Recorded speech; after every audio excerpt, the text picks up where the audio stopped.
सुना था हाँ बार जग जग लांजोर होके कथे हो गिरौदपुरी है। हाँ बड़ा जोर से जोर लागत है। गिरौदपुरी हा होइस तो होइस जिन हंसा वो नाम ला धरी चोकरो काया तक अंजोर हो गए। जिंदगी अंजोर होगेगा। हाँ गिरौदपुरी माँ हो गए हो अंजोर दुनिया माँ छागे सो नर नारी मन के भाग जागे हो नर नारी मन के भाग जागे हो। गिरौदपुरी माँ हो गए वो अंजोर ये दुनिया में छागे सो नर नारी मन के भाग जागे हो नर नारी मन के भाग जागे ना। गिरौदपुरी माँ हो गए हो अंजोर दुनिया माँ छागे सो नर नारी मन के भाग जागे हो नर नारी मन के भाग जागे हो। गिरौदपुरी माँ हो गए वो अंजोर ये दुनिया में छागे सो नर नारी मन के भाग जागे हो नर नारी मन के भाग जागे ना।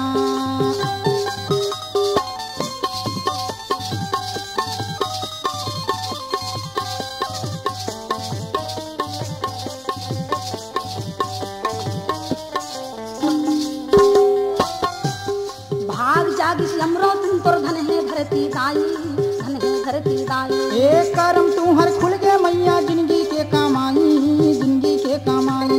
भाग जागिस यमरो तुम तोर धन है धरती दाई धन है धरती दाई। एक करम तू हर खुल के मैया जिंदगी के कमाई जिंदगी के कमाई। धन है धरती दाई धन है धरती दाई। ये जिंदगी के कमाई जिंदगी के कमाई। धन है धरती दाई धन है धरती दाई। हाँ जिंदगी के कमाई जिंदगी के कमाई। गिरौदपुरी हो गए तीरथ में महान कैसे करो मैं बखान सुने मातन के पाप भागे हो सुने मातन के पाप भागे हो। गिरौदपुरी माँ हो गए वो अंजोर ये दुनिया में छागे सो नर नारी मन के भाग जागे हो नर नारी मन के भाग जागे ना।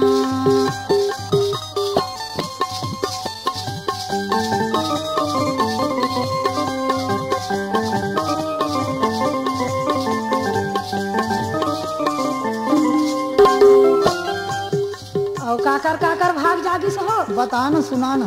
भाग जागिस लइका मन के संग मा खेली खाई संग मा खेली खाई। ए बहदरा है गंगा सुघर डूब की लगाई डूब की लगाई। भाग जागिस वो लइका मन संग मा खेली खाई संग मा खेली खाई। ए बहदरा है गंगा सुघर डूब की लगाई डूब की लगाई। ए संग मा खेली खाई संग मा खेली खाई। ए डूब की लगाई डूब की लगाई। ए हो संग मा खेली खाई संग मा खेली खाई। हाँ डूब की लगाई डूब की लगाई। बोला सुरताया थे वो डोली खार ये लगा दी वो कुशियार चूहे माँ बड़ा मीठ लागे हो चूहे माँ बड़ा मीठ लागे हो। गिरौदपुरी माँ हो गए वो अंजोर ये दुनिया में छागे सो नर नारी मन के भाग जागे हो नर नारी मन के भाग जागे ना।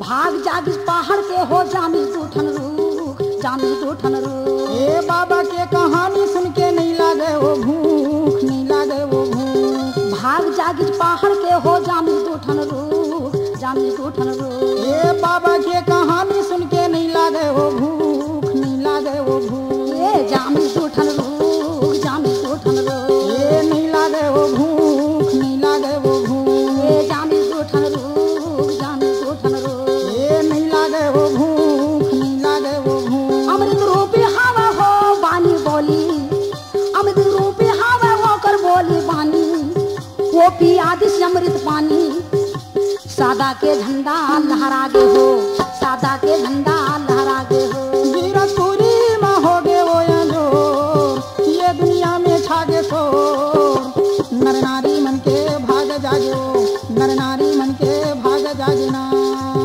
गिरौदपुरी माँ हो गए हो अंजोर दुनिया में छागे सो नर नारी मन के भाग जागे हो नर नारी मन के भाग जागे ना नर नारी मन के भाग जागे। जागे वो नर नारी मन के भाग जागे ना